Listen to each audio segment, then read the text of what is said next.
കുട്ടികളാണെങ്കിലും വലിയവരാണെങ്കിലും ഒരുപോലെ പറയുന്ന ഒരു കംപ്ലൈന്റ് ആണ് ബാഡ് ബ്രത്ത് എന്നുള്ളത്. അത് വലിയവർക്കാകുമ്പോൾ നമ്മൾ പല്ലിൽ വല്ല കേടുണ്ടെങ്കിലോ അല്ലെങ്കിൽ നമ്മളെ കാൽക്കുലസ് സ്റ്റാർട്ടാർ എന്നൊക്കെ പറയില്ലേ, അങ്ങനെ വല്ല മെറ്റീരിയൽസ് പല്ലിൽ അടിഞ്ഞുകൂടിയിരിക്കുന്നുണ്ടെങ്കിലും ബാഡ് ബ്രത്ത് വരാൻ ഒരു മേജർ റീസൺ അതായിരിക്കും. ഇല്ല വെച്ച് കഴിഞ്ഞാൽ ഗ്യാസ്ട്രിക് ഇറിറ്റേഷൻസ് ഉണ്ടെങ്കിലോ മൗത്ത് ബ്രീത്തേഴ്സ് ആണെങ്കിലോ ഉറങ്ങുമ്പോൾ വാ തുറന്ന് കൂർക്കം വലിച്ചുറക്കുന്നവരാണെങ്കിൽ അവർക്കൊക്കെ ഇതേപോലെ ബാഡ് ബ്രത്ത് കണ്ടുവരാറുണ്ട്.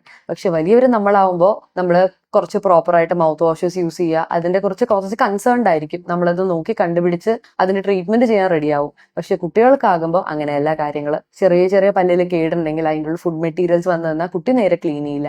അങ്ങനത്തെ കുട്ടികൾക്ക്, അതേപോലെ വാ തുറന്നുറങ്ങുന്ന കുട്ടികൾ, അത് മൗത്ത് ബ്രീത്തിങ് ഹാബിറ്റ് ആയിട്ട് തന്നെ ഉണ്ടാവും. അങ്ങനെയുള്ള കുട്ടികൾക്ക്, അതല്ല വെച്ചാൽ ENT ഇഷ്യൂസോ അഡനോയിഡ്സിന്റെ ഇഷ്യൂസ് ഒക്കെ ഉണ്ടെങ്കിൽ വായിൽ ഉമിനീരിന്റെ എമൗണ്ട് വളരെ കുറവായിരിക്കും. അങ്ങനത്തെ കുട്ടികളുടെ ക്ലെൻസിങ് ആക്ഷൻ ഇല്ലെങ്കിലും നല്ല രീതിയിൽ ഇങ്ങനെ ബാഡ് ബ്രത്ത് തന്നെ വരാറുണ്ട്. ചില പാരന്റ്സ് വന്ന് പറയാറുണ്ട് കുട്ടികളുടെ വായിലൊരു മരുന്നിന് ടേസ്റ്റ് പോലെ വരുന്നുണ്ട് എന്ന്. കുറേ ഡെന്റൽ ട്രീറ്റ്മെന്റ്സ് അണ്ടർഗോ ചെയ്യേണ്ടി വന്ന കുട്ടികൾക്കാണെങ്കിലും ഇങ്ങനെ ബാഡ് ബ്രത്ത് കണ്ടുവരാറുണ്ട്. അതേപോലെ കുട്ടികൾക്ക് ടങ് ബ്രഷിങ്, വലിയവർക്കാണെങ്കിലും കുട്ടികൾക്കാണെങ്കിലും ശരി, ടങ് ബ്രഷിങ് പ്രോപ്പർ ആയിട്ട് ഇല്ല വെച്ചാലും ബാഡ് ബ്രത്ത് കാണാറുണ്ട്.